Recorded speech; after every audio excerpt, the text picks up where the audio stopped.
क्या लिखा क्वेश्चन, एक minute, examine the relation between fundamental and DPSP, है ना। और क्या बोला है हिंदी में, भारतीय संविधान के मौलिक अधिकार और डीपीएसपी के मध्य संबंधों का परीक्षण कीजिए।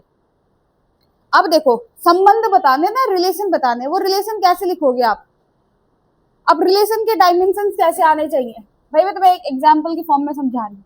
जैसे दोनों का काम क्या है, एक आपको क्या देता है, पहले तो आपने इंट्रोडक्शन में नेचर समझा देना है कि भाई डीपीएसपी क्या है, कल्याणकारी राज्य मतलब वेलफेयर स्टेट के लिए एक हमारे एम है। दूसरा, फंडामेंटल राइट्स, आपको एक नागरिक होने के नाते आपको अधिकार मिले हुए, ठीक है। ये भी बता दोगे कि भाई ये कैसे है, स्टेट के लिए पॉजिटिव नेचर के, नेगेटिव नेचर के। इतना आपका इंट्रोडक्शन पार्ट है, बस समझा देना कि आर्टिकल यहाँ से लेके यहाँ तक आपके आते हैं। जैसे फंडामेंटल राइट्स आपने लिखे, तो फंडामेंटल राइट्स की मैं बात करूँ तो फंडामेंटल राइट्स आपके कौन से आते हैं, आर्टिकल मेल 12-13 को छोड़ देना, आर्टिकल मेनली लिखना 14 से कहाँ तक लिखोगे आप, 32 तक लिख देना, या फिर ऐसे पूरा लिख देना 12 से लेके 35 तक है आपकी, ये पूरे फंडामेंटल राइट्स। और डीपीएसपी आपके 36 से 51 तक है। बस एग्जाम में क्या चाहिए होता है कि जो स्टेटमेंट आप लिख रहे हो उस स्टेटमेंट के साथ एक छोटा सा फैक्ट, ताकि ये बता सको कि भाई मैं ऐसे ही नहीं लिख रहा हूँ, मेरा मन में नहीं है, मैं जो चीज लिख रहा हूँ वो क्या है, एक फैक्चुअल इन्फॉर्मेशन है, यानी कि वो एक उसपे फैक्ट भी जुड़ा है। फिर आपने रिलेशन बता दिया, अब रिलेशन कैसे बताओगे, रिलेशन कैसे, सोशली, सामाजिक रूप से क्या है, सामाजिक रूप से देखा जाए तो फंडामेंटल क्या आपको प्रोवाइड करवाते हैं और डीपीएसपी क्या प्रोवाइड करवाते हैं। इकोनॉमिक वे में देखा जाए, इकोनॉमिक वे में आपको फंडामेंटल क्या देते हैं और डीपीएसपी क्या देते हैं। पॉलिटिकल एंगल से देखा जाए, पॉलिटिकल एंगल से देखा जाए तो पॉलिटिकल एंगल से आपको क्या क्या चीजें मिलती है, यानी कि डीपीएसपी और फंडामेंटल राइट्स। और क्या देखोगे आप, और क्या दिखाया आप मैंने, और रिलीजन, बस इस तरीके से। अब रिलीजन लेवल पे आपको क्या देखने को मिलता है, फंडामेंटल राइट्स और डीपीएसपी में क्या क्या मिलता है। इसके बाद फिर जो है एक इंट्रोडक्शन बनाओगे, इंट्रोडक्शन तो बना दिया, ये आपकी मेन बॉडी का पार्ट हो गया। और उसके बाद जो आपने क्या लिखना है, कंक्लूजन। अब कंक्लूजन में क्या लिखोगे कि भाई दोनों के दोनों क्या करते हैं, एक वेलफेयर स्टेट को बनाते हैं, एक आपके नागरिक को नागरिक समाज को प्रोत्साहित करता है, दूसरा आपकी किसको प्रोत्साहित करता है, समाज को, कल्याण समाज के वेलफेयर को करता है। इस तरीके से आपको कंक्लूजन लिखना है। तो ये मैंने आपको समझा दिया कि किस तरीके से लिखना है आपने। चलिए अब जो है बाकी किस किसने आंसर नहीं लिखा था कल का, लास्ट क्लास का, कल के आंसर किस किसने दिए मुझे, सबने दिए ना। अब मुझे आज का आंसर सबका चाहिए, आज का सबका चाहिए मुझे, ठीक है। चलिए अब हम कल हमने कौन से आर्टिकल्स तक कर लिया था, 45 तक हो गया था ना, 45 तक हो गया था। 46 क्या लिखेंगे हमने, क्या लिखना है, article 46।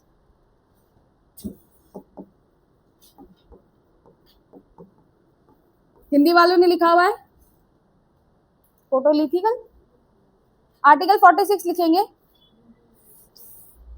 Promotion of educational and economic interest, promotion of educational and economic interest of weaker section, of weaker section।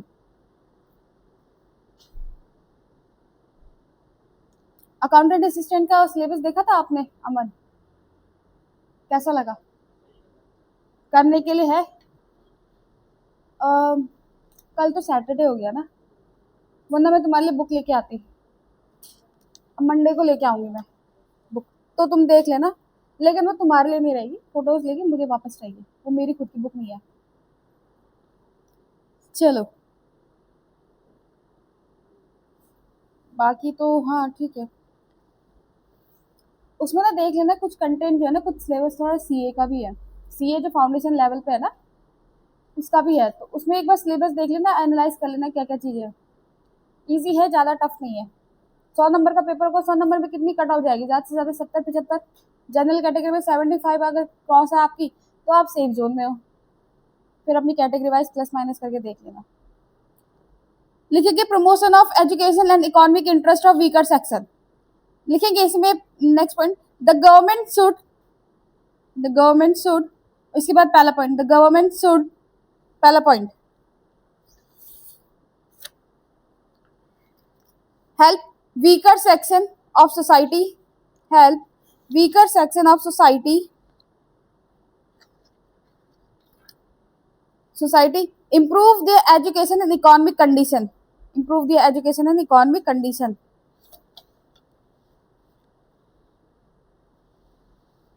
Next, second point, give special attention to scheduled caste and scheduled tribes, give special attention to scheduled caste and scheduled tribes. Third,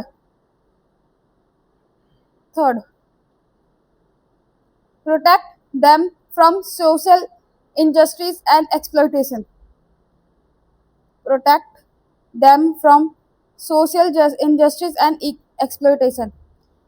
राज्य का क्या कर्तव्य होगा कि आपके समाज में जो भी शेड्यूल कास्ट और शेड्यूल ट्राइब्स है, इनका क्या करेगा, शेड्यूल कास्ट और शेड्यूल ट्राइब्स का क्या करेगा, इनके वेलफेयर के लिए सोचेगा। वेलफेयर यानी कि आपको पता है ये हमेशा से जो है कैसी क्लास रही है, डिप्रेस क्लासेस रही है। स्टार्टिंग से इन पे जो है क्या हुआ है, इन्होंने क्या किया है, वर्ण व्यवस्था का, आपने देखा होगा ऋग्वेदिक टाइम पीरियड में, जो पोस्ट ऋग्वेदिक टाइम पीरियड है वहां से हमारा वर्ण सिस्टम चला था। यानी कि पहले क्या होता था, ऋग्वेदिक टाइम पीरियड में क्या होता था, जो कास्टिज्म था वो कैसे था, ऑक्यूपेशन, यानी कि कर्म आधारित। अगर आपको वैसे बनना है, अगर आपको बिजनेसमैन बनना है, वैसे बनना है तो आप बिजनेस करोगे तो आप वैसे कहलाओगे। अगर आपको लड़ाई युद्ध करने हैं तो आप राजपूत कहलाओगे, यानी कि क्षत्रिय कहलाओगे। अगर आपको पंडितगिरी का काम करना है तो आप ब्राह्मण कहलाओगे। अगर जो व्यक्ति दास है उन लोगों को क्या कहा जाएगा, शेड्यूल कास्ट। पहले तो ऋग्वेदिक टाइम पीरियड में काम के आधार पे था कि जो व्यक्ति जिस काम को कर रहा है उस अकॉर्डिंग उसको जो है डिवाइड किया जाएगा। लेकिन पोस्ट ऋग्वेदिक टाइम पीरियड में ये जो चीजें हैं वो कैसी हो गई, जन्म के आधार पे। यानी कि अगर कोई ब्राह्मण के घर में पैदा हुआ है तो वो ब्राह्मण कहलाया जाएगा, क्षत्रिय के घर में पैदा हुआ है तो वो क्षत्रिय कहलाया जाएगा, वैश्य के घर में पैदा हुआ है तो वो वैश्य कहलाया जाएगा, और अगर मैं बात करूं दास के घर में पैदा हुआ है तो वो दास कहलाएगा। और वही चीज आज भी समय में चल रही है कि जिस घर में जो पैदा होता है उस हिसाब से उसको कास्ट मिल जाती है। अगर कोई जनरल कैटेगरी मतलब कोई ब्राह्मण वर्ग में पैदा हुआ है तो वो ब्राह्मण कहलाया जाएगा, अगर कोई राजपूत के घर पे पैदा हो तो राजपूत कहलाया जाएगा, बिजनेस पर्सन के घर पे यानी कि वैश्य के घर में पैदा है तो वैश्य कहलाया जाएगा, यानी कि बिजनेस पर्सन कहलाया जाएगा। और जो आपके शेड्यूल कास्ट के घर पे पैदा हुआ है या शेड्यूल ट्राइब्स के घर पे पैदा हुआ है वो वही शेड्यूल कास्ट या शेड्यूल ट्राइब कहलाया जाएगा। और ये जो क्लासेस है हमेशा से कैसी रही है, डिप्रेस्ड रही है, यानी कि इन्होंने हमेशा से जो है अत्याचार सहा है। जैसे कि हमारे घरों पे नहीं आना है, मंदिरों पे नहीं आना है, हमारे यहाँ का पानी नहीं पीना, हम तुम्हारे यहाँ का पानी नहीं पीएंगे, इस तरीके से जो है तमाम जो इन्होंने क्या चीजें इन्होंने चीजें झेली है। अब यहाँ पे राज्य का कर्तव्य क्या होगा, इनके शिक्षा पर क्या करेगा, शिक्षा पर प्रावधान करेगा, शिक्षा इनको मिलेगी। साथ ही साथ जो इनका सोशली रूप से जो है इनका क्या हुआ है, शोषण हुआ है, उसको भी समाप्त करेगा। और यहाँ पे इकोनॉमिक कंडीशन भी इनकी सुधारेगा। यहाँ पे आपने देखा होगा कि SC/ST को जो है यहाँ पे रिजर्वेशन मिल रहा है आर्टिकल 14 में, आर्टिकल 15 और आर्टिकल 16 में। क्या कह रहा है कि हम जाति धर्म लिंग के आधार पर किसी भी व्यक्ति के साथ भेदभाव नहीं करेंगे। सिर्फ और सिर्फ आर्टिकल 15 का सब क्लॉज 4 और 5 के तहत हम क्या कर सकते हैं, एजुकेशनल सिस्टम्स में हम क्या कर सकते हैं, उनके लिए रिजर्वेशन का क्राइटेरिया रख सकते हैं। जैसे सरकारी स्कूल्स हो गए तो वहाँ पे रिजर्वेशन मिलती है, प्राइवेट स्कूल्स हो गए तो वहाँ पे कास्टिज्म का रिजर्वेशन मिलता है। तो ये आपका रिजर्वेशन, ताकि इनका जो है ये जो डिप्रेस क्लासेस है इनका क्या हो, वेलफेयर हो। ये हमेशा से जैसे पिछड़ी हुई जातियां थी, यानी कि सबसे शुरुआती दर से जो है ये आपके डिप्रेस क्लासेस थी, वो आज के डेट में भी डिप्रेस ना रहे। आज हम पढ़ लिख चुके हैं तो आज भी ये क्लासेस डिप्रेस ना रहे। और सोशली यानी कि हम ऐसे काम करेंगे जिससे इनका सामाजिक स्तर बढ़े, भेदभाव कम हो। आई बात समझ में। इकोनॉमिक स्तर पे देखा जाए तो इकोनॉमिक स्तर पे कैसे, अगर आपने देखा होगा अपॉर्चुनिटी, यानी कि आर्टिकल 16 के तहत क्या बोला गया, आर्टिकल 16 के तहत जो है जॉब्स में जो है इक्वल अपॉर्चुनिटी मिलेगी, बताया था। इसमें ज्यादा एक्सप्लेन करने की जरूरत नहीं है मुझे।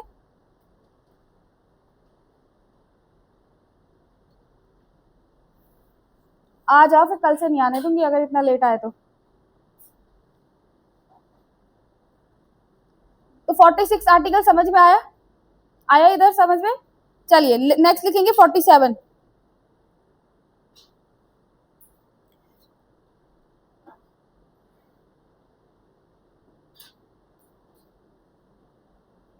duty of state to raise the level of duty of state to rise the level of nutrition and public health. Nutrition and public health.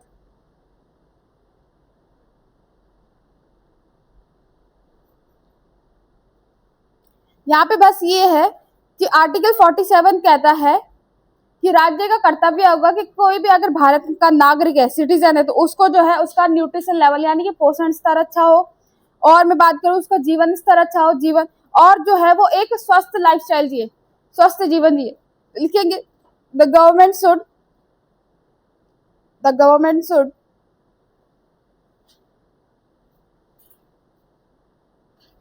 First improve nutrition of people, improve nutrition of people. Next point, raise their standard of living, raise their standard of living. Third, improve public health.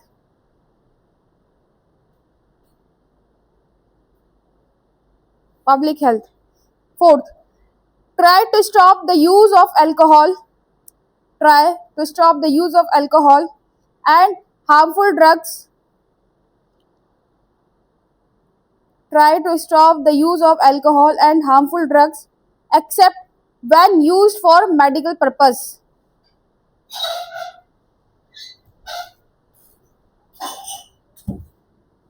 Article 47 क्या कहता है?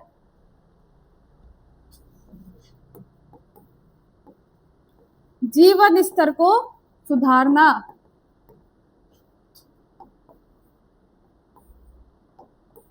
जीवन स्तर को सुधारना है।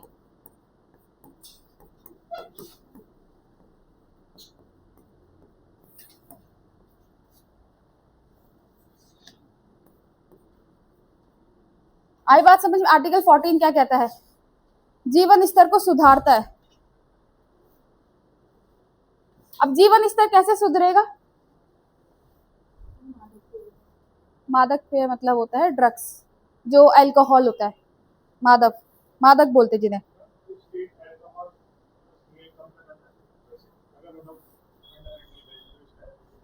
But होता है, बढ़ रहा है। तो यही कह रहा है कि हम जो है स्टेट का क्या कर्तव्य होगा, तो यही तो बात है कि डीपीएसपीस के उल्लंघन होने पे आप न्यायालय नहीं जा सकते हो। गलत तो है। अब इकोनॉमी भी तो बूस्ट अप करनी है। अब लोग मत पियो, मत पियो। जब पियोगे नहीं तो सरकार पागल है जो क्या प्रमोट करती रहेगी। आर्टिकल समझ में एक्सप्लेन करने की जरूरत है मुझे इसमें मेन पॉइंट यही है कि सरकार क्या करेगी, राज्य क्या करेगा, जो मादक पदार्थ है यानी कि ड्रग्स हो गए, अल्कोहल है, इनको कम करने का प्रयास करेगी।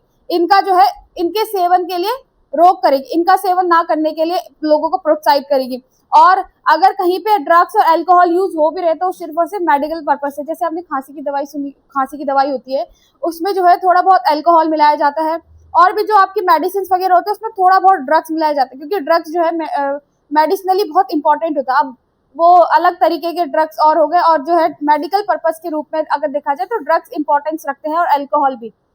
तो यहाँ पे यही पॉइंट है। आर्टिकल 47 मुझे ज्यादा समझाने की जरूरत नहीं कि राज्य का कर्तव्य सिर्फ यही होगा कि लोगों का जो जीवन स्तर है उसको सुधारने का काम करेगा, और जो अगर पोषण, जैसे मैंने आपको बताया था कि तरह तरह की स्कीम्स चलती है जहां से जो है पोषण मिलता है। जैसे दालों को जो है कोटेड किया जा रहा, किसके प्रोटीन और न्यूट्रिशन के साथ जो है कोटेड करके प्रोवाइड किया जा रहा है। तो इस तरीके से जो है लोगों के जीवन स्तर को सुधारने के लिए सरकार प्रयास करेगी। और इसमें मेन पॉइंट याद रखना है कि ड्रग्स वाला, अल्कोहल ड्रग्स वाला, कि अल्कोहल और ड्रग्स के सेवन पर रोक लगाएगी सिर्फ और सिर्फ दवाई के पर्पस को छोड़ के।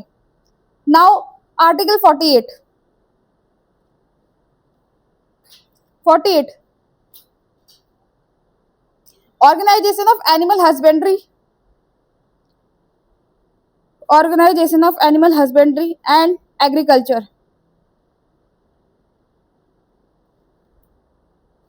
The government should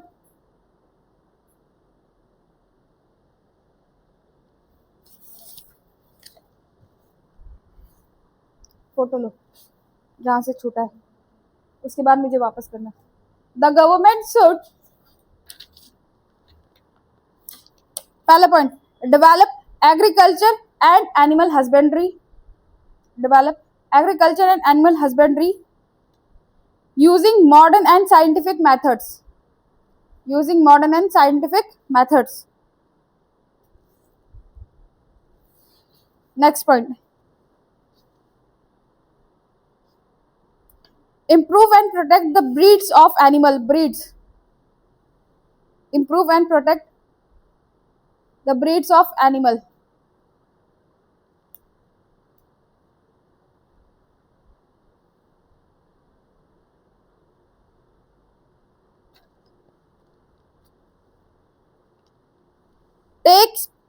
Take step to prevent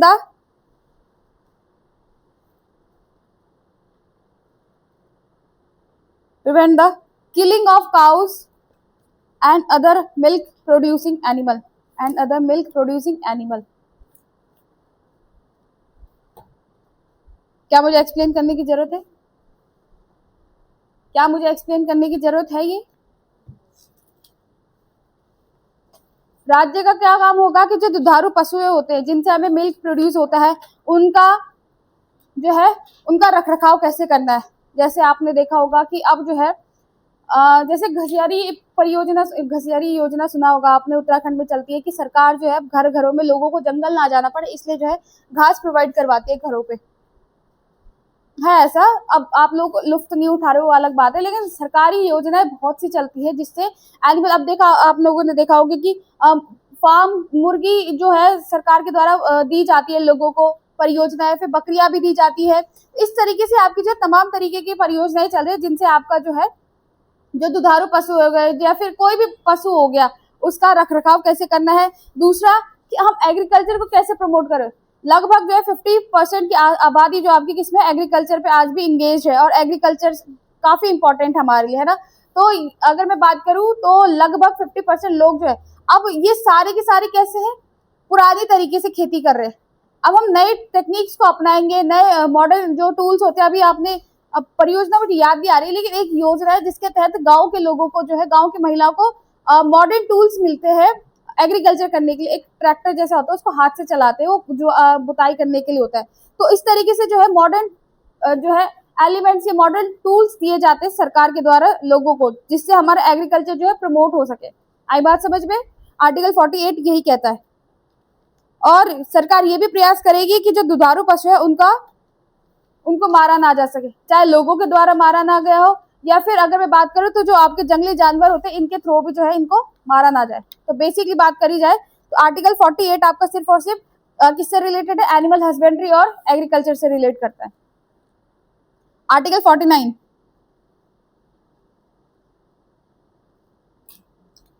protection of monuments and places of national importance,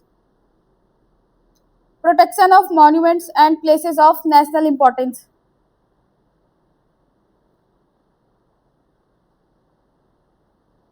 The government should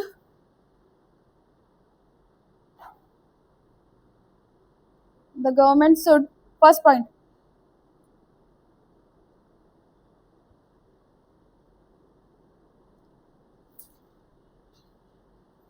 the government should first point protect important historical monuments,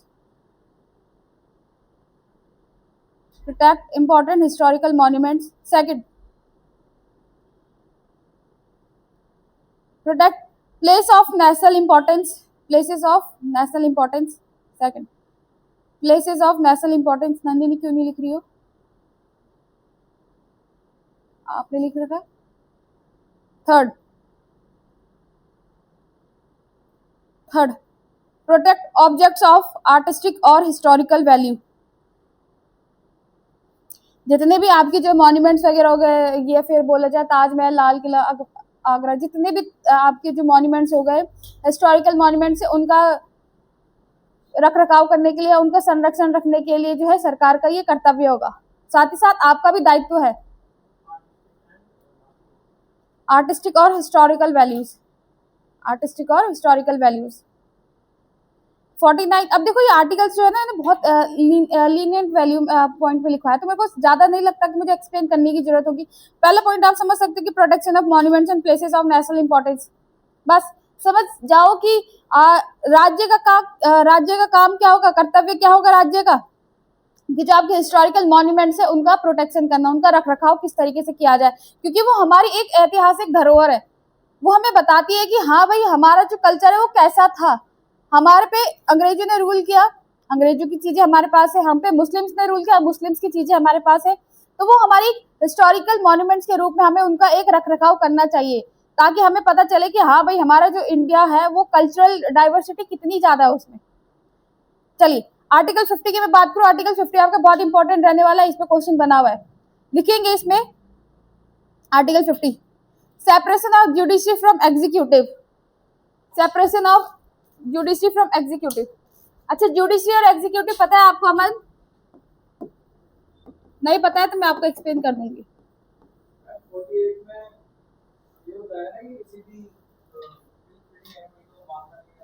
हाँ सब आएगा,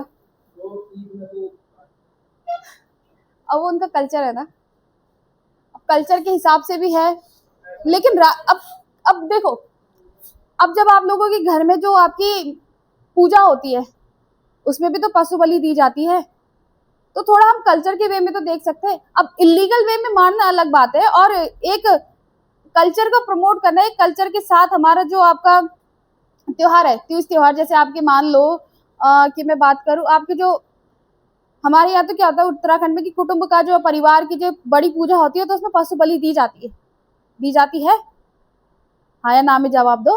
हमारे यहाँ तो नहीं है, तुम्हारे यहाँ है? सबके यहाँ नहीं, तुम्हारे यहाँ कभी देव पूजा वगैरह हुई नहीं है?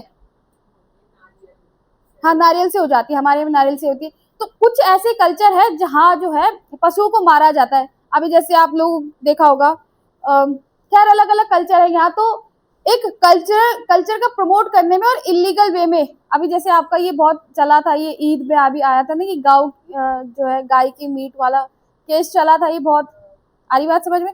एक कल्चर को प्रमोट करने में, अपने जो कल्चर है उसको प्रमोट करने में अलग बात है, और इलीगल वे में मांस को बेचना, इलीगल वे में मारना, वो अलग बात है। राइट का हनन हो रहा है। अब ऐसा तो बोला जाता है कि मांस मदिरा नहीं खाना चाहिए, बट तुम लोग खाते हो, तभी भी तुम नहीं खाते हो, बट स्टिल ये है कि हमारे कल्चर में लोग, कल्चर में ना बोले लेकिन हमारे समाज में लोग खाते हैं, बोला जाता है।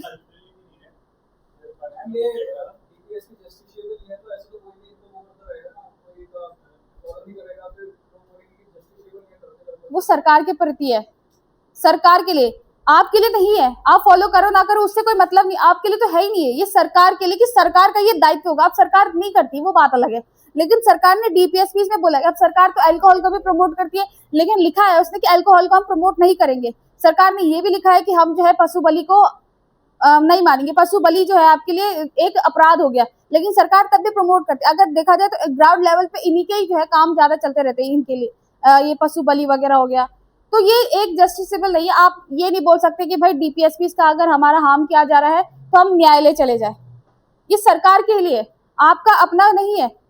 अगर आपके अपने लोगों, अगर आपके खुद के जो एनिमल्स है अगर उनको मारा जा रहा है किसी बाहर के तीसरे व्यक्ति के द्वारा, तो वो बात अलग है, लेकिन सरकार के लिए ये बात नहीं है। सरकार बोलती कुछ और है, करती कुछ और है, आप समझ रहे हो। डीपीएसपी में बहुत से प्रोविजन लिखे गए ऐसे, लेकिन उनको अगर देखा जाए तो ग्राउंड लेवल पे फॉलो नहीं किया जाता है। इसीलिए तो ये एक सरकार के लिए पॉजिटिव है कि अगर ये फॉलो नहीं किए जा रहे हैं तो आप सीधा न्यायालय नहीं जा सकते हो। आई बात समझ में। अल्कोहल को प्रमोट किया जा रहा है, पशु बलि को प्रमोट किया जा रहा है, तो आप सरकार के, आप न्यायालय नहीं जा सकते हो। मैंने पहले दिन ही बताया था कि ये क्या है, जस्टिसेबल नहीं है, है ना। इनको फॉलो करने के लिए आप ये नहीं बोल सकते कि सरकार ने इनको फॉलो नहीं किया, इनको जो है इम्प्लीमेंट नहीं किया, आप ऐसा नहीं कह सकते। सरकार है, अपनी मर्जी है उसकी। आई बात समझ में। अच्छा मैं अमन से पूछ रही थी, आपको एग्जीक्यूटिव और जुडिशरी पता है? अगर पता है तो नहीं बताऊंगी, और नहीं मालूम है तो मैं बता दूंगी। चलो एक बार बता ही देती हूँ। देखो आपकी सबसे पहले होती है सरकार, सबसे पहला होता है आपका संविधान,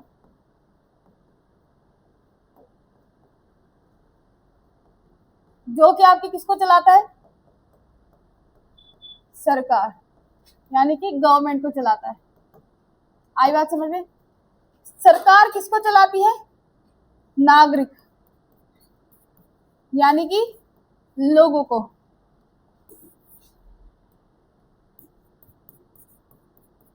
लोगों को चलाती है किस तरीके से? तो सरकार की शासन करने के 3 अंग होते हैं, 3 फॉर्म्स होती हैं। ये 3 फॉर्म होती है आपकी, कौन कौन सी होती है? लेजिस्लेचर, हिंदी में बोलते हैं इसको विधायिका, जिसका काम क्या होता है, टू फॉर्म लॉ, कानून बनाना। कानून कौन बनाता है, कौन बनाता है भाई? पार्लियामेंट, यानी कि संसद। ठीक है, पहला पॉइंट ये लेजिस्लेचर टू फॉर्म लॉज कौन बनाता है, पार्लियामेंट बनाता है। पार्लियामेंट की भी 3 फॉर्म्स होती है, लोकसभा, राज्यसभा, प्रेसिडेंट, ये होता है। दूसरा होता है आपका एग्जीक्यूटिव, यानी कि कार्यपालिका, हिंदी में हम बोलते से।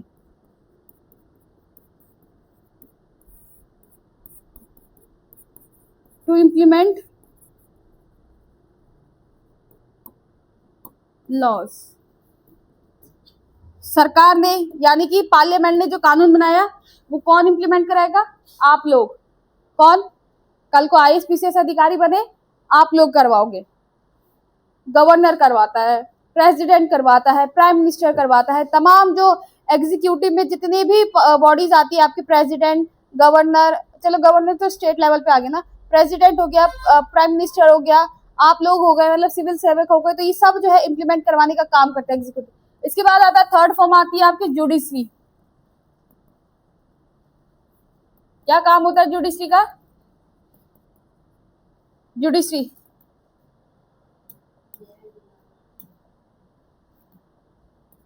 न्याय देना, ठीक है। न्यायपालिका to check and balance laws. कौन? Supreme court.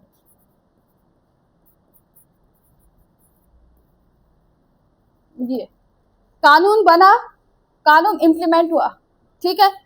कानून सही बना है, नहीं बना है, लोगों के जो फंडामेंटल राइट्स है उनका हार्म हुआ जा रहा है या कुछ भी पॉइंट किया जा रहा है, उसका ये काम किसका होता है, चेक करने का जुडिशरी का काम होता है। आपको पता है कि अगर कोई कानून बनता है, अगर वो आपके मौलिक अधिकारों को हार्म करता है, तो आप सीधा कहाँ जा सकते हो, न्यायालय जा सकते हो कि भाई मेरा ये इस कानून से जो हमारा क्या हो रहा है, हमारे मौलिक अधिकारों का हार्म हुआ जा रहा है, इंटरप्ट किए जा रहे हैं इस कंडीशन में। चलो, तो ये आपके 3 फॉर्म से आपके गवर्नमेंट के, सरकार के, लेजिस्लेचर, एग्जीक्यूटिव और जुडिशरी। ये चीजें आपकी सेंट्रल लेवल पे, केंद्र स्तर पे। यही चीजें अगर मैं बात करूं स्टेट लेवल पे लेजिस्लेटिव असेंबली, एग्जीक्यूटिव तो वही रहेगा, जुडिशरी भी वही रहेगा, बस ये यहाँ पे लेजिस्लेटिव असेंबली हो जाएगा। लेजिस्लेटिव असेंबली यानी कि राज्य की विधान सभा।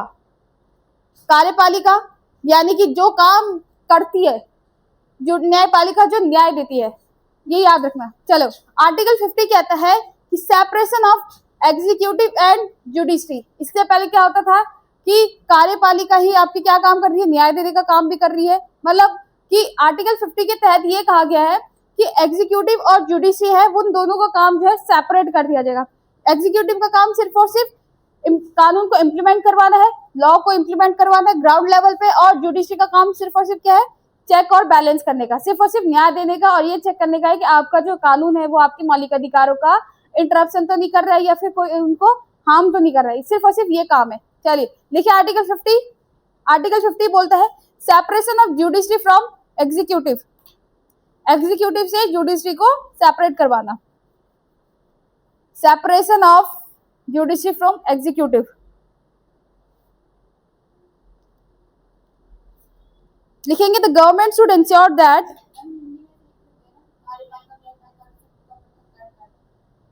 हाँ ऐसे लिख लो। तुमने फोटोज ली पूरी? अभी लिखना है क्या? मतलब घर जाके लिखोगे? तो पेजेस छोड़ दो ना, पेजेस नहीं छोड़े जा सकते। स्कूल्स में कभी काम किया होगा तो क्लास में बैठे तुमने खाली देख सुना है बस। Separation of judiciary from executive लिखे, the government should ensure that, मतलब इससे पहले आपने 2-3 आर्टिकल लिखे ही नहीं थे। Very good. पहले पढ़ लिखेंगे द जुडिशरी, जुडिशरी के इन ब्रैकेट में लिखना कोर्ट एंड जजेस, जुडिशरी यानी इन ब्रैकेट कोर्ट एंड जजेस ब्रैकेट क्लोज, वर्क इंडिपेंडेंटली। अब देखो जुडिशरी में ना बहुत सारा हेक्टिक हो जाता है। पहले तो हमारे इतने बड़े देश की न्यायपालिका सुप्रीम कोर्ट है, सुप्रीम कोर्ट में जजेस की एक तो कमी है, दूसरा कि नंबर ऑफ जो केसेस है वो पेंडिंग पड़े हुए, लगभग 3 करोड़ के आसपास जो है आपके पेंडिंग पड़े हुए केसेस सुप्रीम कोर्ट में, है ना। तो सेपरेट काम करने के लिए काम हेक्टिक ना हो इसलिए जो है यहाँ पे सेपरेशन किया गया। आर्टिकल 52 इंपॉर्टेंट यहाँ पे क्वेश्चन बना हुआ है। जुडिशरी यानी कि कोर्ट एंड जजेस वर्क इंडिपेंडेंटली, अलग काम करेंगे, स्वतंत्र निकाय बोलते हैं ना जिसको, इंडिपेंडेंट है, वही बना दिया इसको। Next point, the executive in bracket government official and administration, the executive लिख दिया नंदनी आपने article 50, officials bracket close, does not interfere in judicial work, न्यायपालिका किस तरीके से न्याय दे रही है, क्या काम कर रही है, उस पर कोई भी मतलब नहीं बनता है इनका। ये सवाल नहीं पूछ सकते हैं भाई, ये इनकी जो है आंसरेबल नहीं रहेंगे, ये अकाउंटेबल नहीं रहेंगे। ठीक है, याद रखना कि कार्यपालिका जो है, एग्जीक्यूटिव जो है वो जुडिशरी पे अकाउंटेबिलिटी नहीं रखती है, यानी कि उत्तरदायी नहीं है। अगर न्यायपालिका क्वेश्चन पूछता है तो वो उत्तरदायी हो सकती है, आंसरेबल हो सकती है, बट अगर बात करी जाए तो एग्जीक्यूटिव जो है वो जुडिशरी के प्रति आंसरेबल नहीं है। यहाँ पे यही बात की जा रही है, इनको इंटरफेरेंस का कोई मतलब नहीं है। चलिए, आई बात समझ में? नाउ अब हम आज इन डीपीएसपी का लास्ट टॉपिक पढ़ेंगे, लास्ट आर्टिकल पढ़ेंगे, article 51। Article 51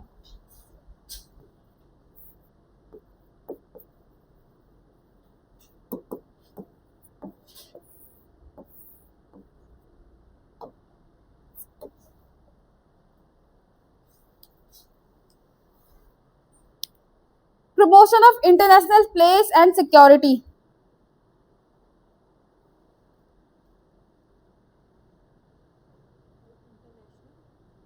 place and security।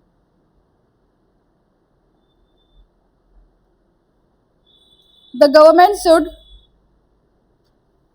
first point, the government should promote international peace and security। अंतरराष्ट्रीय स्तर पर अगर देखा जाए तो सरकार का क्या काम होगा कि वो अलग अलग देशों के साथ कैसे पीसफुल रिलेशन बनाए। ऐसे नहीं कि हमारे जो है तरह तरह के देशों के साथ हमारी लड़ाई हो रही है और जो है हम पे युद्ध करने के लिए आक्रमण कर रहे हैं, ऐसा नहीं, पीसफुल ट्रीटी होनी चाहिए। इंटरनेशनल प्लेस, देखो जब मैंने आर्टिकल 51 का मेन पॉइंट लिखाया था तो वहां पे लिखवाया था promotion of international place and security.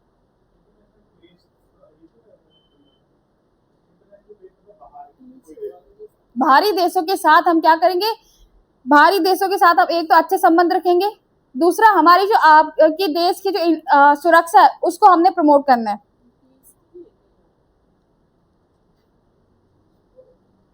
PC आ रहा है, चलो पीसी लिख लो फिर, प्लेस की जगह पीसी लिख लो, फिर पीसी लिखो, फिर तुम पीस बोल रहे हो। Promotion of international peace and security,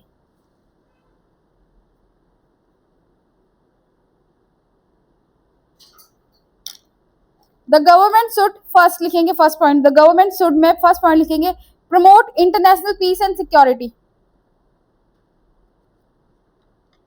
second, maintain friendly and respectful relation with other countries.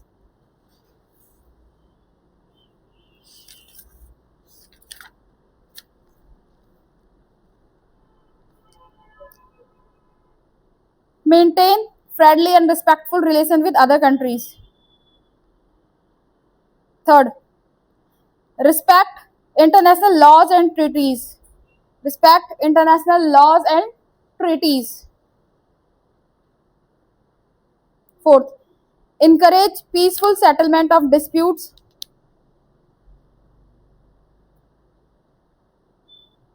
Encourage peaceful settlement of dispute through arbitration. Arbitration.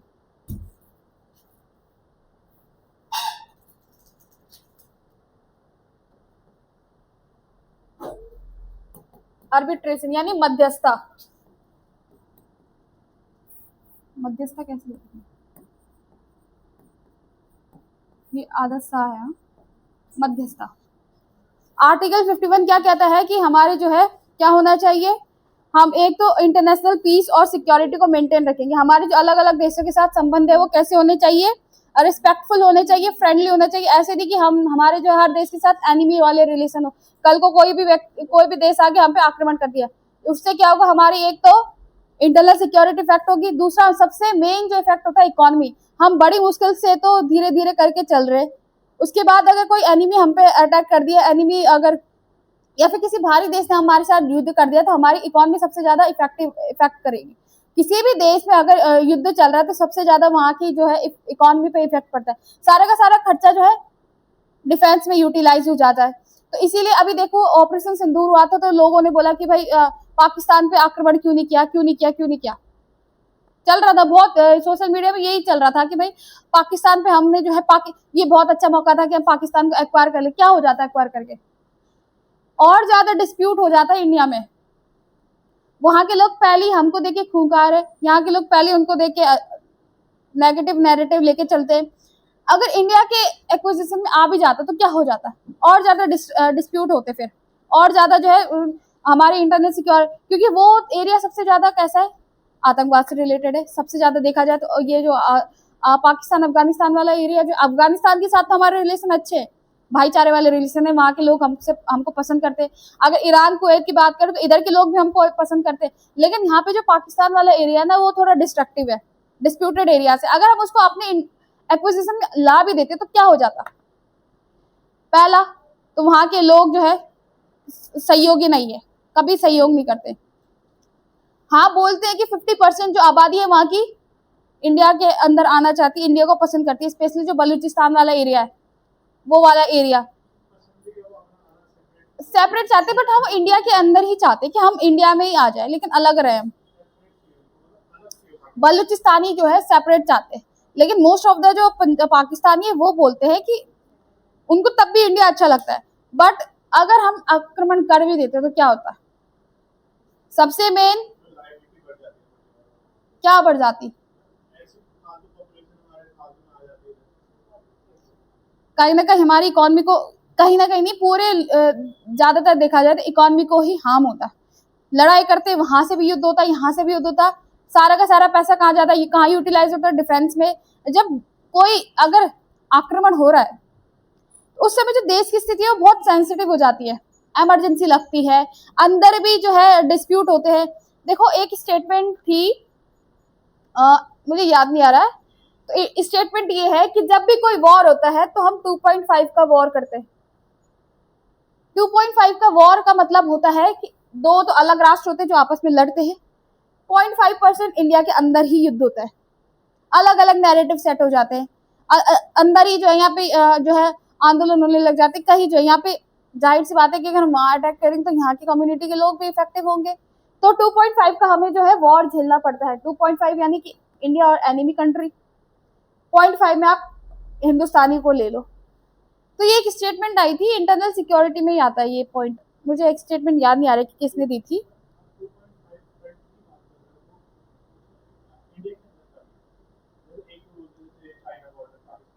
नहीं आप समझे नहीं, नहीं आप ये नहीं समझे, जब भी कोई वॉर होती है तो मान के चलो कि 2.5 की वॉर होती है। 2.5 की वॉर मतलब कि ये 2 + 0.5 ऐसे मान के चलो, एक तो इंडिया वाली और दूसरा जो है इंडिया पे कोई अगर आक्रमण करता है, चाहे वो पाकिस्तान हो, बांग्लादेश हो, चाइना हो, कोई भी हो, मान के चलो 0.5 हम जो है इंटरनली लड़ते हैं। यानी कि इंटरनली कैसे, इंडिया का जो राज्य क्षेत्र है उसके अंदर लड़ते हैं, लोगों के साथ लड़ते हैं। लोगों के जो डिफरेंट डिफरेंट नैरेटिव सेट होते हैं उनको जो है एक साथ लाने का काम करते हैं। आ रही बात समझ में? आ रहा है समझ में क्या कहना चाह रही हूँ कि 2.5 की वॉर होती है। तो फिलहाल ये तो हमारे पॉइंट में है नहीं। तो यहाँ पे आर्टिकल 51 यही कह रहा है कि अगर मैं बात करूं आर्टिकल 51 क्या कहता है कि हमें अलग अलग देशों के साथ जो है इंटरनेशनली कैसे रिलेशन बनाने चाहिए, भाईचारे के साथ रिलेशन बनाने चाहिए। दूसरा कि जो भी ट्रीटीज और कानून बनते हैं अलग अलग देशों के साथ उनका हमें रिस्पेक्ट करना चाहिए। और अगर मैं बात करूं तो अगर कोई डिस्प्यूटेड एरियाज है, कहीं पे अगर ऐसा हो रहा है कि भाई युद्ध की स्थिति बन रही है, तो किसी हम क्या कर सके, मध्यस्थता के साथ उस युद्ध को समाप्त कर, क्योंकि युद्ध करने से सबसे ज्यादा इकोनॉमी इफेक्ट होती है। इकोनॉमी इफेक्ट होगी तो आप, मैं, देश के तमाम लोग जो है, महंगाई बढ़ती है, गरीब फिर और गरीब होता जाता है, और भी बहुत सारी कंडीशंस आती है। आई बात समझ में? अभी नेशनल इमरजेंसी कब लगी थी पहले? कब नेशनल इमरजेंसी? इंदिरा गांधी के टाइम पे तो लगी थी। कब लगी थी?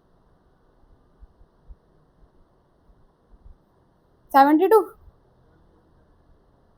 70s के आसपास लगी थी। 62 पे भी, हाँ सॉरी, 62 पे लगी थी जब चाइना वॉर होती है। चाइना पाकिस्तान, 62 में चाइना होता है और 65 में आपका अब, हाँ, और 65 में चाइना होता है। तो जब 62 में आपका इंडिया पाकिस्तान वॉर होती है तो उस समय नेशनल इमरजेंसी लगती है।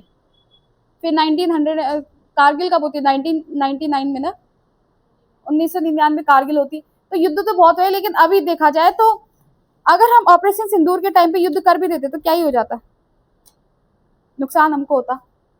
अभी जैसे चल रहा है जो युद्ध, कब से खत्म नहीं हो रहा है रसिया यूक्रेन का, नुकसान क्यों नुकसान हो रहा है? वहां के लोगों को नुकसान हो रहा है, वहाँ की इकोनॉमी को नुकसान हो रहा है, वहाँ की जीडीपी को नुकसान हो रहा है, वहाँ की इकोनॉमिक ग्रोथ को नुकसान हो रहा है। तो सारी की सारी चीजें कहाँ पे इफेक्ट करती है भाई? इकोनॉमी पे तो इफेक्ट करती है। हाँ पाकिस्तान, ये 62 और 65 में मेरे को कंफ्यूजन रहता है। 62 चाइना, पाकिस्तान ना, चाइना, हाँ पहले चाइना ने वॉर किया था, फिर पाकिस्तान ने 65 में वॉर किया था। हिस्ट्री में पढ़ना अभी नहीं। तो आर्टिकल 51 क्लियर हुआ सबको? पीछे अभी जरा आर्टिकल देखो, पुराने आर्टिकल, मतलब अभी जो हमने डीपीएसपी में जितने आर्टिकल्स पढ़े उसमें किसी को कोई डाउट है? देखो उसके बाद हम करते हैं।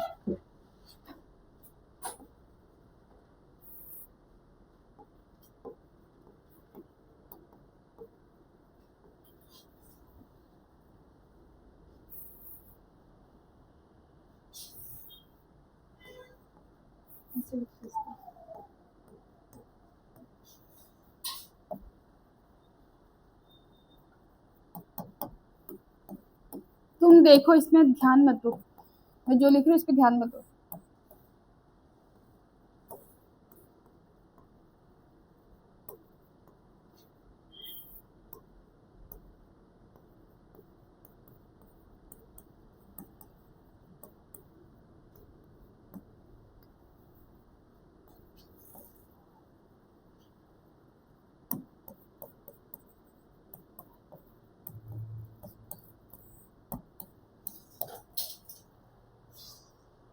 देखो आर्टिकल्स,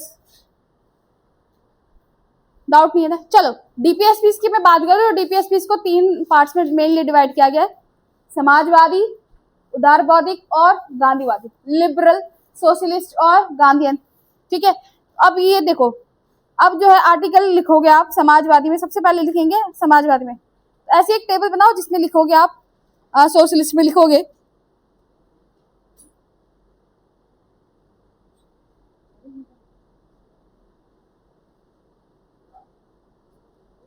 आर्टिकल 38, नोट करो इसे, आर्टिकल 38, आर्टिकल 39,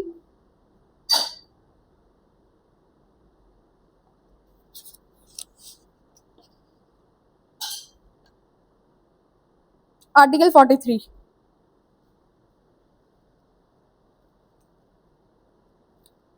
लिखा आर्टिकल 38, 39, 42 और 43। हाँ 42, 43।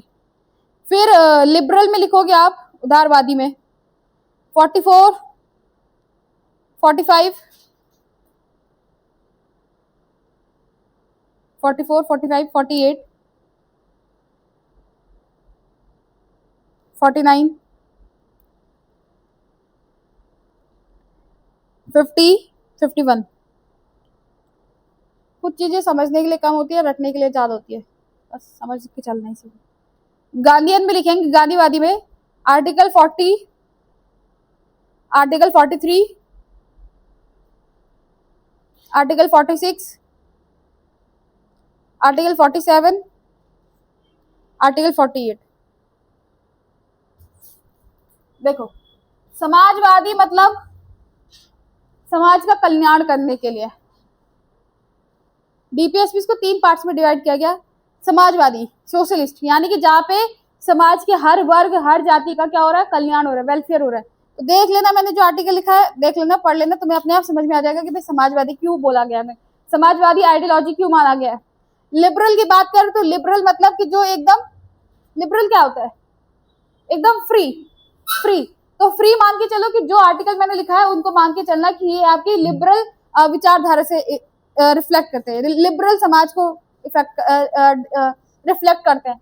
अब गांधीवादी की मैं बात करूं तो जो गांधीयन विचारधारा से रिलेटेड है, आर्टिकल 40, जैसे आर्टिकल 40 की मैं बात करूं तो आर्टिकल 40 किससे रिलेटेड है, ग्राम पंचायत। तो गांधी जी का क्या मानना था, गांधी जी का विचार क्या था कि वे टू रूट्स, यानी कि अपनी जड़ों की ओर मूव करो, यानी कि हमारी जो उत्पत्ति है गांव से हुई है और गांव की ओर ही मूव करना चाहिए, गांव को हमें जो है प्रमोट करना चाहिए। आर्टिकल 43 में जैसे बोला कि स्मॉल स्केल इंडस्ट्रीज को प्रमोट करो। मैंने कल एग्जांपल में बताया था कि अगर एक बड़ी कंपनी या बड़ी फैक्ट्री 50 लोगों को रोजगार दे रही है और वहीं अगर हम 10 छोटे छोटे कंपनीज को या फिर 10 छोटे छोटे फैक्ट्रीज को बनाए और एक फैक्ट्री जो आपके 20 लोगों को रोजगार दे रही है, तो मान के चलो कि आपके एक साथ जो छोटी छोटी फैक्ट्रीज है वो आपके 200 लोगों को रोजगार दे रही है और वही एक बड़ी फैक्ट्री आपके 50 लोगों को रोजगार दे। छोटे छोटे जो स्मॉल स्केल इंडस्ट्रीज होती है वो आप किससे रिलेटेड है, गांधीयन एरा से रिलेटेड, यानी कि आपकी जो है ये सोच पे आधारित है। समाजवादी यानी कि समाज का कल्याण करने के लिए जो आर्टिकल्स है वो आपने लिखे हुए। उदारवादी यानी कि फ्री है, लिबरल है ना। गांधीयन यानी कि गांधीवादी विचारधारा से जो प्रभावित है वो आपके इसमें आते हैं। देख लेना कौन कौन से आर्टिकल है, मैंने समझा दिए, याद कर लेना कि कौन कौन से आते हैं। चलिए, अब यहाँ पे किसी को कोई डाउट, कोई डाउट देख लो एक बारी पीछे पुराना रिवाइज करके, दोनों में आएगा। क्यों, क्योंकि 43 के भी क्लॉजेस है ना। अब क्लॉजेस तुमने कहाँ पढ़े, क्या जरूरत है, तो क्लॉजेस कुछ इसमें आएंगे कुछ इसमें आएंगे। क्लॉजेस कुछ समाजवाद में होंगे तो कोई लिबरल वाले में होंगे, गांधीयन वाले में होंगे।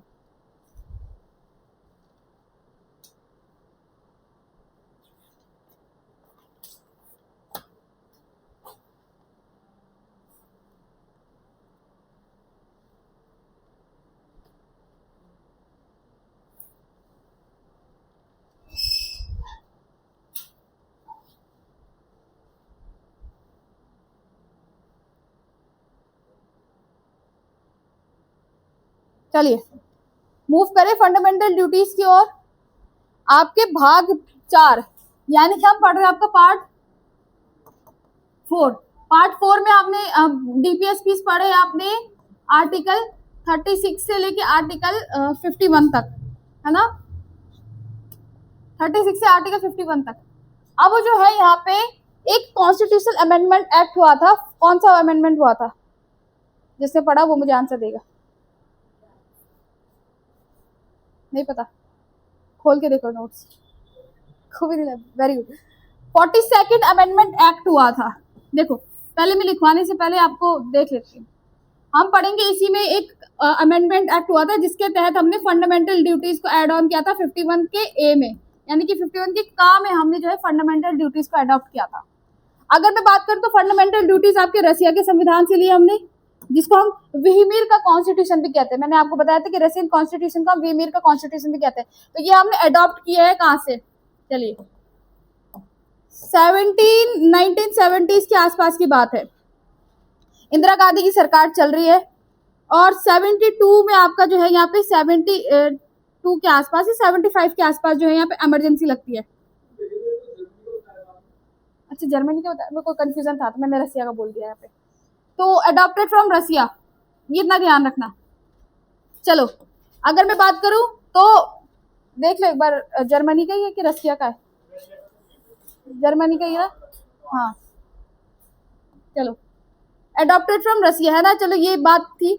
अब जो है यहाँ पे 1970s के आसपास जो है इंदिरा गांधी की सरकार के समय क्या चलता है, क्या चलती है, नेशनल इमरजेंसी लगती है। इमरजेंसी लगती है तो उस इमरजेंसी के दौरान जो है एक कमेटी बिठाई जाती है, स्वर्ण सिंह कमेटी।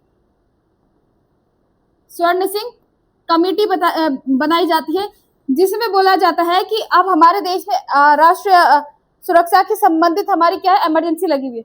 उस इमरजेंसी में आप कुछ जो है रिकमेंडेशन करो कि भाई एक देश के नागरिक होने के नाते देश के नागरिकों का क्या कर्तव्य होना चाहिए, क्या काम होना चाहिए। तो इसी पे स्वर्ण सिंह समिति बनती है। कब बनती है ये, एक बार, हाँ 1976 में बनती है। और 1976 में जब ये स्वर्ण सिंह कमेटी बनती है तो 1976 में इस कमेटी ने रिकमेंड किया कि भाई देश के नागरिकों के पास कुछ फंडामेंटल ड्यूटीज होने चाहिए। सिर्फ और सिर्फ अधिकारों से काम नहीं चलेगा भाई, सरकार ने, राज्य ने तो नागरिकों को अधिकार दे दिए, अब उन नागरिकों को गलत तरीके से यूज ना करे, इसलिए हम क्या करते हैं, फंडामेंटल ड्यूटीज दे देते कि अब नागरिक होने के नाते, अब देश, अब एक सरकार होने के नाते, एक राज्य होने के नाते उसने तो क्या कर दिया, अपने नागरिकों को कुछ अधिकार दे दिए, फंडामेंटल राइट्स दे दिए। अब नागरिकों का भी तो कर्तव्य बनता है कि क्या करे, अपने देश के प्रति कुछ काम करे। अब जैसे आपके माँ बाप ने आपको बचपन से पाला पोसा है, तो एक पर्टिकुलर एज के बाद आपका भी दायित्व बनता है कि आप अपने पेरेंट्स के लिए भी कुछ करो, है ना, ये है। तो वैसे ही एक नागरिक होने के नाते आपका भी अधिकार बनता है कि आप अपने देश के प्रति कुछ कर्तव्यों का पालन करो।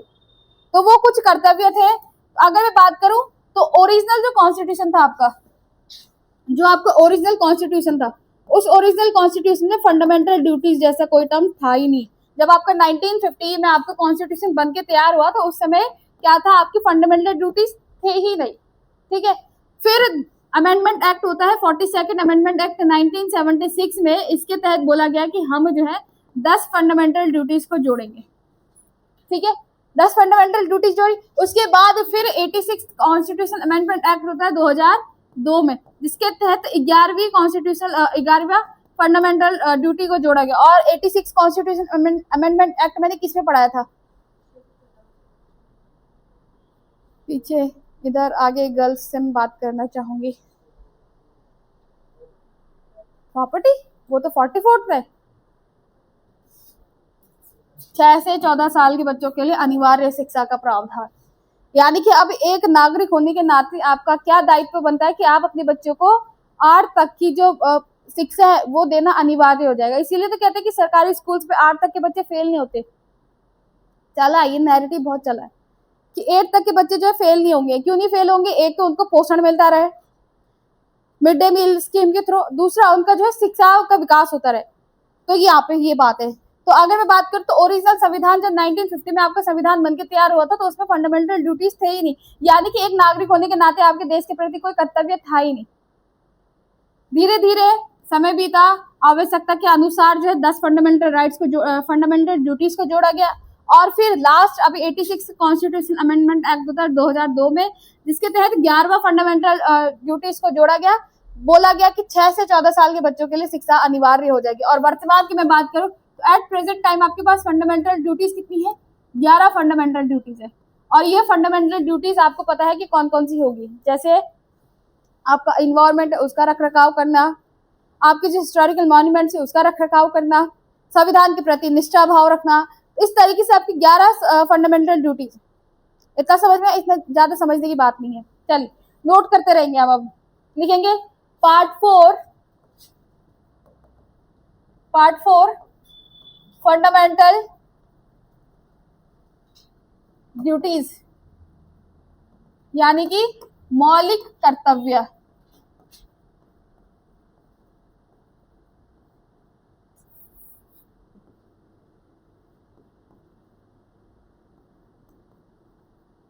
मौलिक कर्तव्य सबसे पहला adopted from the constitution of part 4 और article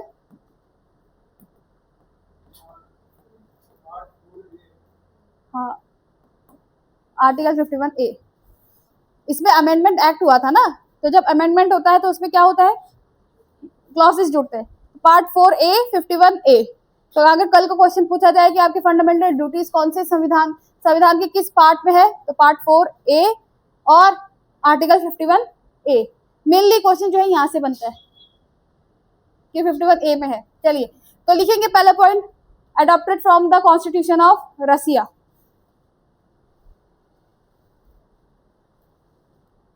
adopted from the constitution of Russia।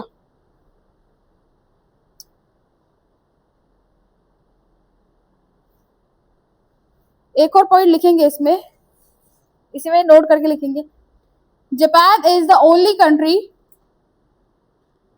लिख दो इसमें point, Japan is the only country where fundamental duties have been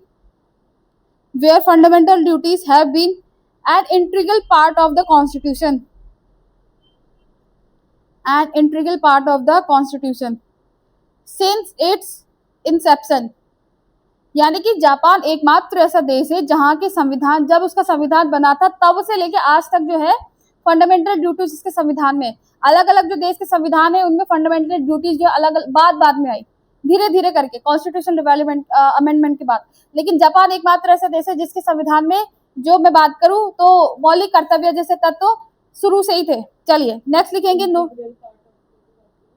integral part of the constitution since its Inception.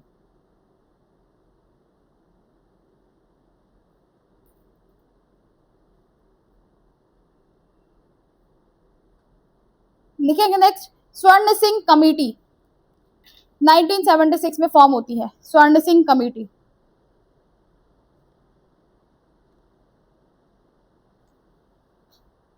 स्वर्ण Singh committee ने 1970 और 77 के बीच में आपकी इमरजेंसी लगती है, इस बीच में जो आपने रिकमेंडेशन दी थी। लिखेंगे, द स्वर्ण Singh committee was appointed by the government, the Swarn Singh committee was appointed by the government during emergency, और emergency कब से कब तक थी, 75 से 77 तक, during emergency to make recommendation regarding constitutional reform।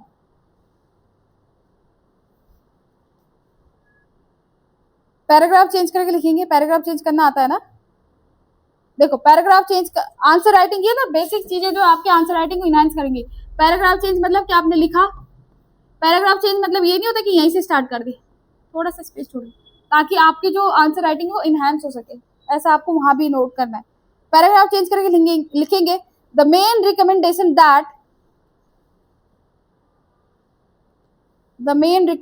That fundamental duties should be added to the constitution,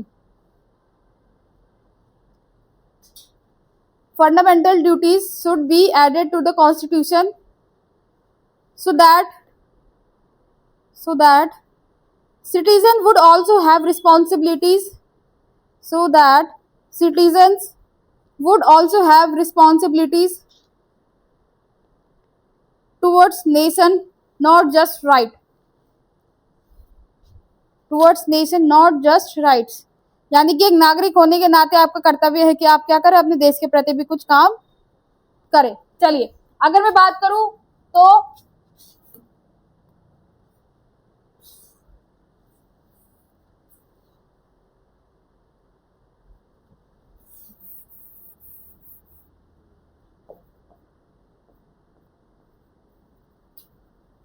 original constitution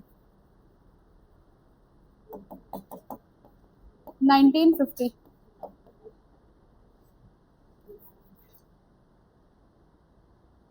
there is no fundamental duties, इस समय फंडामेंटल ड्यूटीज थे ही नहीं। लिखेंगे इसमें 42nd constitutional amendment act of 1976 10 fundamental duties was added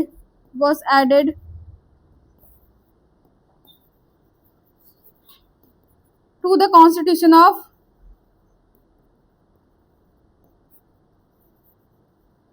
India. और एक बात ध्यान रखना, ये निमोनिक्स वाले शब्द नहीं चलने वाले, एब्रिवेशन वाले शब्द, ये जैसे मैंने लिखा है ना, ये नहीं चलने वाला, ये नहीं चलने वाला, कहाँ, वहां जहाँ आप लिखोगे वह पूरा पूरा लिखना है। जैसे सरस्वती ने लिखा हुआ था, एंड का सिंबल बनाया था, सिंबल नहीं चलेगा, पूरा एंड लिखना, ठीक है। तो ये चीजें, छोटी छोटी चीजें आपकी जो है मार्किंग को इनहेंस करती है, यही छोटी छोटी चीजें जो है नंबर को काटती है।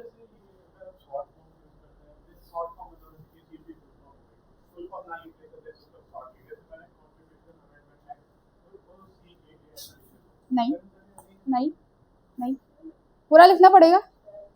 ये सी ए तो मैं यहाँ पे अपनी सहूलियत के लिए लिख रही हूँ, ताकि मेरे को लंबा टाइम ना लगे, लेकिन तुम्हें लिखने की आदत, आज से अगर लिखने की आदत डाली रहेगी ना, तो वहां जाके दिक्कत नहीं होगी। जैसे बहुत से लोग उत्तराखंड को क्या लिखते हैं, उत्तराखंड इस तरीके से लिख देते हैं, इस तरीके से लिखते हैं ना, ये नहीं चलने वाला, ये नहीं चलने वाला, उत्तराखंड को ऐसे लिख देते हैं, इस तरीके से। मैंने वहां भी समझाया है बच्चों को बहुत, इस तरीके से मत लिखा करो, क्यों नंबर कटवाने चाहते हो अपने। चलो, तो 42nd कॉन्स्टिट्यूशनल अमेंडमेंट एक्ट होता है 1976 में, जिसके तहत 10 फंडामेंटल राइट्स को जोड़ा गया था कॉन्स्टिट्यूशन ऑफ इंडिया में। फिर 86 कॉन्स्टिट्यूशनल अमेंडमेंट एक्ट होता है, जिसके तहत 11वां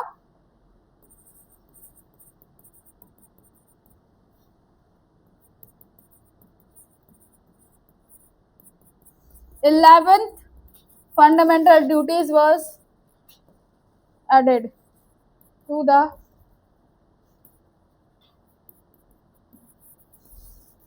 इंडिया,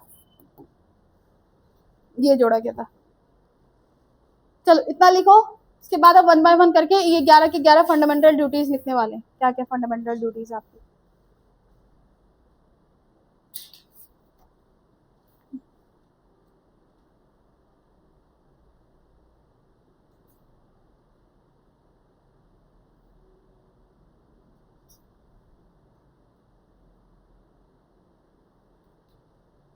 लिखेंगे।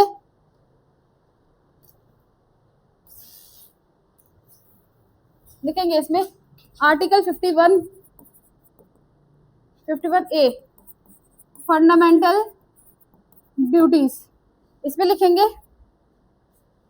It shall be a duty of every citizen, it shall be a duty of every citizen of India, it shall be the duty of every citizen of India में पहला point क्या होगा, to abide the constitution and respect, to abide लिखेंगे to abide by the constitution, to abide by the constitution and respect its ideals and institutions, comma, the national flag, comma, and the national anthem। लिखा पूरा, to abide by the constitution and respect its ideals and institutions, comma, the national flag, comma and the national anthem. Speed करो अपनी हाथ, क्योंकि time कम बचा हम पे। B point यानी कि दूसरा, to cherish and follow the noble ideas, to cherish and follow the noble ideals that inspired the national struggle for freedom।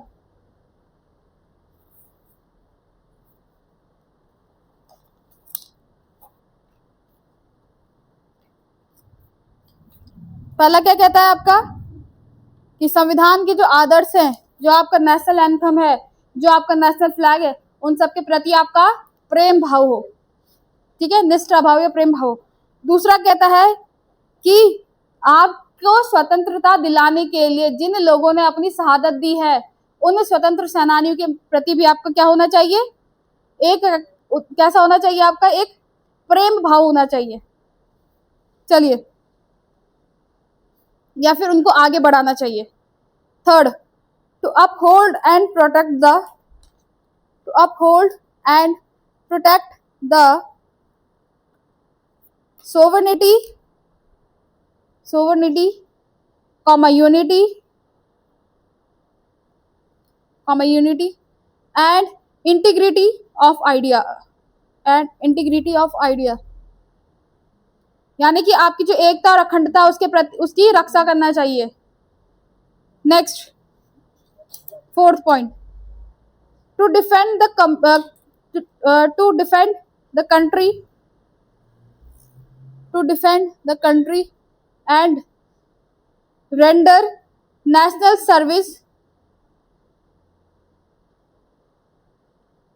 service when called upon to do so। यानी कि देश की रक्षा करने के लिए तत्पर तैयार रहना चाहिए। फिफ्थ लिखेंगे, to promote harmony and the spirit of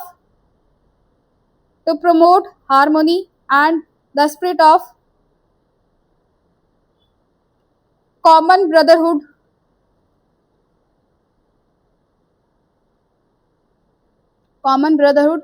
among all peoples of India,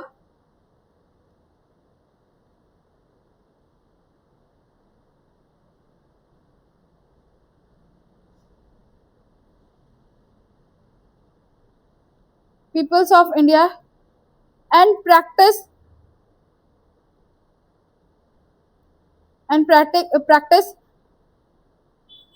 for the dignity of women। भाईचारे के साथ और महिलाओं के सम्मान करना चाहिए। Sixth point, to value and preserve the rich heritage of India. पूरा टाइम वेस्ट पेन चेंज करने में, आदत डाल लो एक पेन के अभी से। सिक्स पॉइंट है ना, to value and preserve the rich heritage of India. To value and preserve the rich heritage of India that is composite of culture. यानी कि आपका जो भारत है उसकी जो आपकी कल्चरल हेरिटेज है उन सबकी जो हमें क्या करनी चाहिए, रिस्पेक्ट और उसको प्रिजर्व करके रखना चाहिए। 7 point, to protect and improve the natural environment। To protect and improve the natural environment,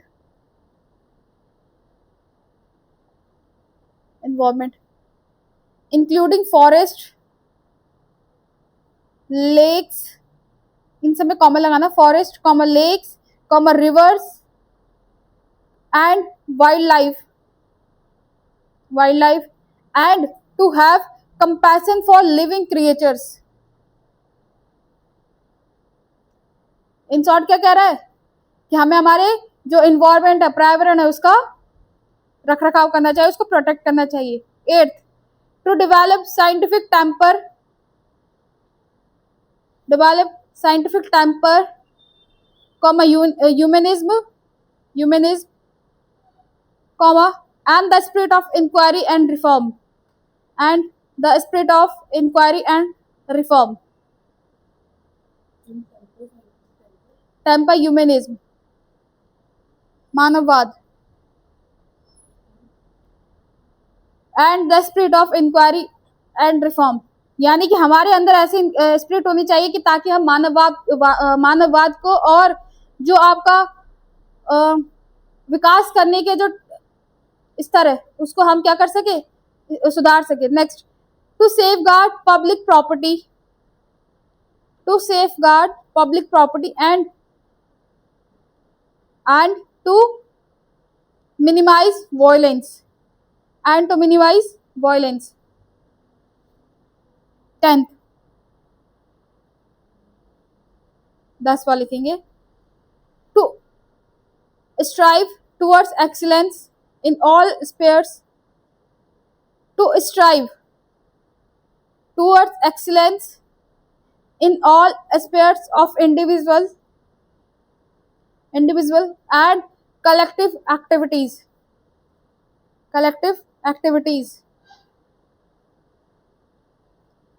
Last, 11th, to provide opportunities for education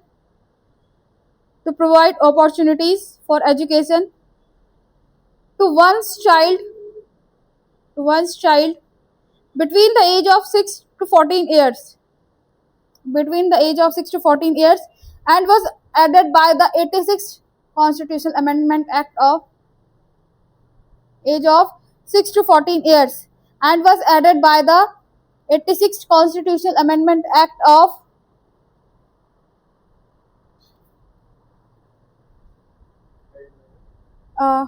लिखा 6 to 14 years and added by the 86th Constitutional Amendment Act of 2002.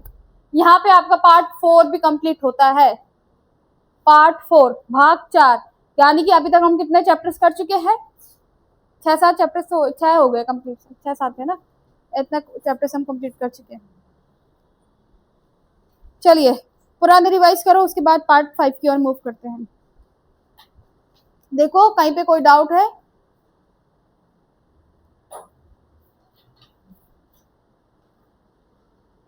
अब एक बात ध्यान रख लेना, तुम वो 5th 6th या 11th 12th के बच्चे नहीं रहे कि 1 घंटे की क्लास है, थक गए, चलो भाई अब गेम्स पीरियड के वो होती थी ना कि गेम्स पीरियड की डिमांड कर रहे हो। अब जो है ना अपना 3-4 घंटे कॉपी बंद करने के लिए थोड़ी कहा था मैंने, अभी मैंने क्लास ओवर नहीं करी है, अभी मैं सिर्फ ये कह रही हूँ कि तुम पुराना रिवाइज करो, उसके बाद मैं नेक्स्ट पार्ट की ओर मूव कर रही हूँ। कहाँ पे छूटा?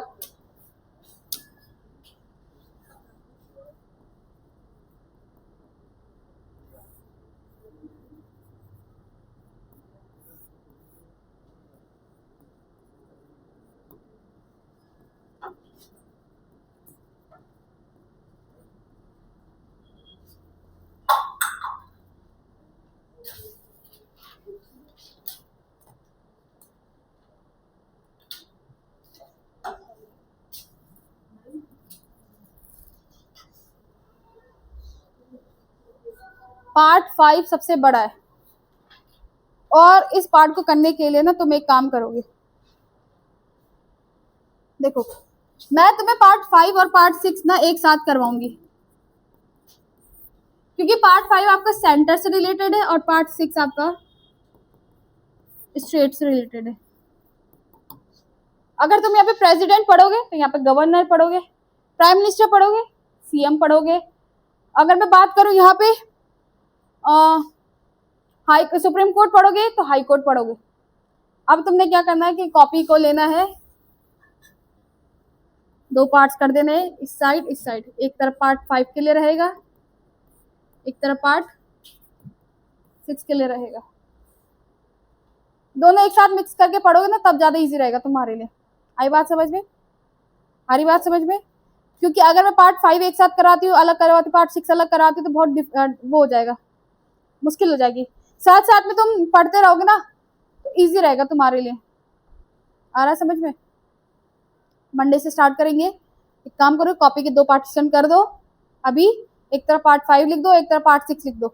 एक तरफ लिख दो पार्ट 6 में आर्टिकल्स कहाँ से लेके 52 से लेके 151 तक, और एक तरफ लिख देना पार्ट 6 में आर्टिकल 152 से 227 एग्जैक्ट मुझे याद नहीं आ रहा, तो मैं आपको एक साथ करवाऊंगी, इजी रहेगा। अभी तक का जितना भी छूटा हुआ काम है सब कंप्लीट कर लेना आप लोग, जितना भी है कॉपी एक दूसरे से ले लेना, उसके बाद हम आगे कंटिन्यू करेंगे। चलिए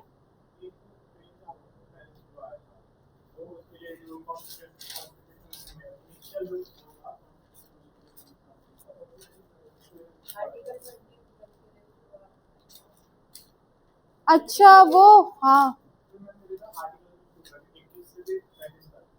आज मैं पीडीएफ बना दूंगी, पीडीएफ तो मैं भेज दूंगी।